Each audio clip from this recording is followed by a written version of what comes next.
Gaza की जंग से टूटे इजरायली सैनिक 73% चाहते हैं सीज फायर। नेतन्याहू पर राजनीति के लिए खून बहाने का आरोप। दोस्तों, यहूदी सैनिकों के अंदर से ये बेहद चौंकाने वाली रिपोर्ट सामने आई। पूरी जानकारी आपको बताएंगे और अगली खबर में आपको बताएंगे अमेरिका में ज़बरदस्त धूल भरी तूफान से तबाही, और साथ में आपको बताएंगे सीरिया के इलाके में घुसे 60 इजरायली फौज, जिसके बाद अल जुलानी सरकार भड़क गए।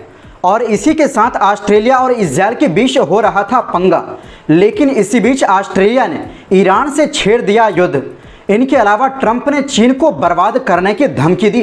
तो दोस्तों, खबरें काफ़ी इंपॉर्टेंट है, तो बिना समय गंवाए बात करते हैं खबरों की। दोस्तों, गाजा में लड़ रहे इजरायली सैनिकों को लेकर पहले भी कई रिपोर्टें सामने आ चुकी है कि वो अब लड़ाई से टूट चुके हैं। लगातार जंग ने उनका हौसला तोड़ दिया है। वो थकान और मानसिक दबाव का शिकार होते जा रहे हैं। हालात इतने बिगड़ चुके हैं कि कई सैनिक खुदकुशी तक करने लगे हैं, और अब इसका खुलासा भी हो गया है। यानी खुद इजरायली सैनिकों के बीच किया गया एक सर्वे ने साफ दिखा दिया है कि उनका मनोबल गिर चुका है और जंग से बाहर निकलने की चाहत बढ़ रही है। हाल ही में आए एक सर्वे ने बड़ा खुलासा किया है। इजरायली वेबसाइट वाला न्यूज़ के मुताबिक इजरायल के नियमित और रिजर्व दोनों तरह के सैनिकों की भारी संख्या अब गाजा में चल रही जंग को ख़त्म करने के पक्ष में है। सर्वे जो आगाम इंस्टीट्यूट ने कराया, उसमें बताया गया कि लगभग 73% सैनिक चाहते हैं कि ये जंग ख़त्म हो और कैदी अदला बदली समझौते के साथ सीज फायर किया जाए। इसी सर्वे में ये भी सामने आया कि 40% सैनिकों का हौसला और लड़ने का जोश कम हुआ है। वहीं 64% सैनिकों का मानना है कि ये जंग असल में राजनीतिक कारणों से खींची जा रही है। मतलब नेतन्याहू जो सत्ता के लालची है, वो अपने फायदे के लिए इस युद्ध को जारी रखे हुए हैं। दोस्तों, सिर्फ सैनिक ही नहीं बल्कि आम इजरायली जनता भी ऐसा ही महसूस कर रही है। 2/3 से ज़्यादा इजरायली मानते हैं कि ये जंग राजनीति की वजह से चल रही है। करीब 74% लोग इस जंग को ख़त्म कर कैदियों की अदला बदली वाले समझौते का समर्थन कर रहे हैं। यहाँ तक कि प्रधानमंत्री बेंजामिन नेतन्याहू की पार्टी लिकुड के समर्थकों में भी 54% लोग चाहते हैं कि जंग खत्म हो और कैदी अदला बदली का रास्ता अपनाया जाए। दोस्तों, गाजा पट्टी में हालात इंसानी त्रासदी में बदल चुके हैं। इजरायल की नरसंहार जैसी जंग अक्टूबर 2023 से जारी है। मार्च 2025 में इजरायल ने सारे क्रॉसिंग बंद कर दिए, जिसकी वजह से खाना और दवाइयाँ गाजा तक नहीं पहुँच पा रही। इसका नतीजा है भयंकर अकाल और कुपोषण, खासकर बच्चों और बूढ़ों में। यही वजह है कि कई लोग सिर्फ भूख से अपनी जान गंवा चुके हैं। वहीं दूसरी ओर दोस्तों, अमेरिका के एरिजोना राज्य में सोमवार शाम को फिनिक्स मेट्रो क्षेत्र ज़बरदस्त धूल के तूफान और उसके बाद आए तेज आंधी तूफान की चपेट में आ गया। इस तूफान ने कई जगहों पर भारी तबाही मचाई, पेड़ उखड़ गए और बिजली गुल हो गई। मौसम विज्ञान के मुताबिक इसे हबूब कहा जाता है। इस धूल भरे तूफान ने विजिबिलिटी को लगभग शून्य कर दिया। हवा की रफ्तार 112.7 किलोमीटर प्रति घंटा तक पहुंच गई, जिसने फिनिक्स स्काई हार्बर एयरपोर्ट पर एक कनेक्टर ब्रिज को तोड़ डाला। ये जानकारी CNN ने दी। सोमवार शाम जब ये सिस्टम मैरीकोपा काउंटी में दाखिल हुआ तो नेशनल वेदर सर्विस यानी NWS फिनिक्स ने धूल के तूफान और गंभीर आंधी तूफान की चेतावनी जारी की। ड्राइवरों को सलाह दी गई कि बेहद कम विजिबिलिटी की स्थिति में गाड़ी रोक दें और किनारे लगे और जान बचाएं। Phoenix Sky Harbor International Airport पर जैसे ही विशाल धूल का बादल पहुंचा, एयरपोर्ट को लगभग 1 घंटे के लिए बंद करना पड़ा। कई उड़ानों में आधे घंटे तक की देरी हुई। एयरपोर्ट के प्रवक्ता के मुताबिक तकनीकी टीम को छतों में रिसाव और अन्य नुकसान की जांच करनी पड़ी।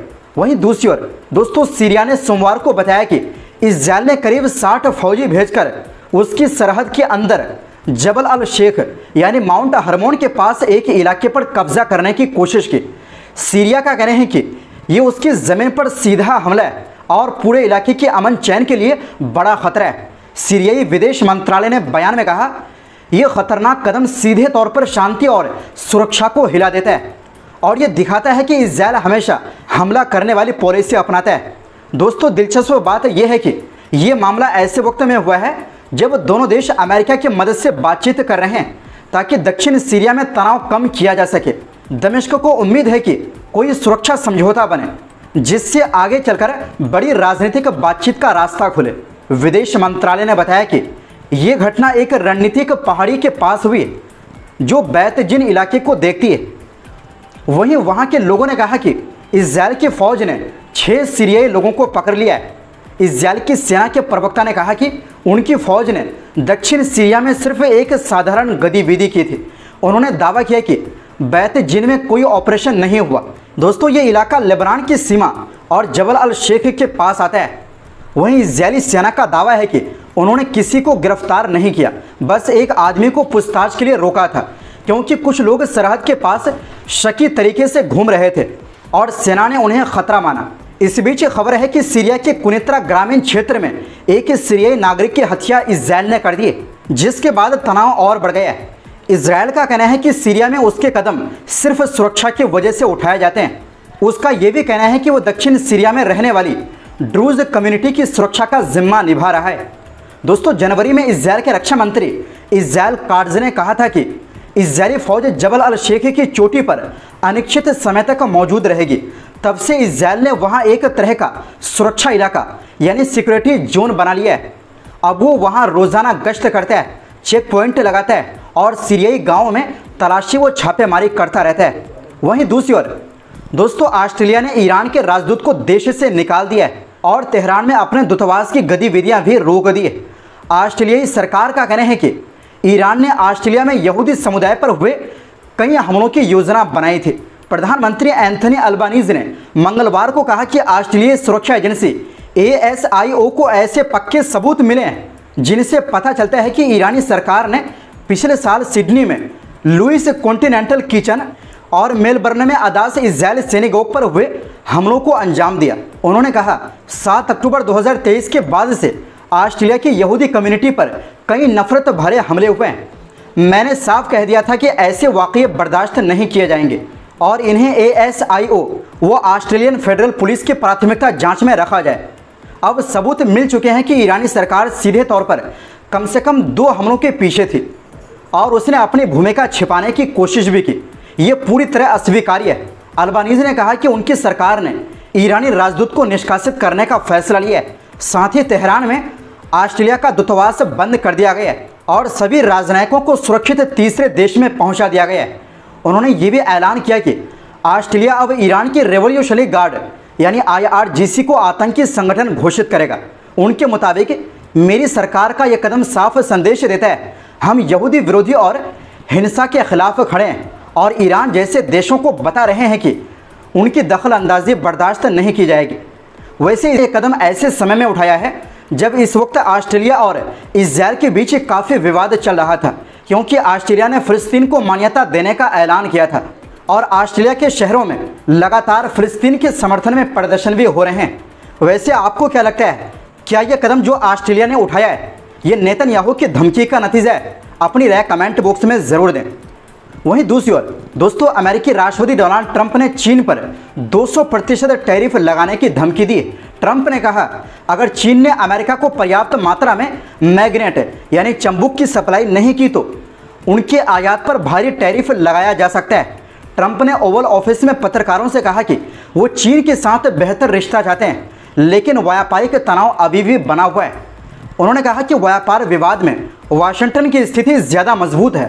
ट्रंप ने कहा, चीन के पास कुछ कार्ड है, हमारे पास भी कुछ कार्ड है, लेकिन मैं ये पत्ते नहीं खोलना चाहता। अगर मैंने ऐसा किया तो चीन बर्बाद हो जाएगा। मैं ये पत्ते नहीं खोलूंगा। ट्रंप ने ये टिप्पणी साउथ कोरियाई राष्ट्रपति ली जे म्यूंग के साथ बैठक के दौरान की।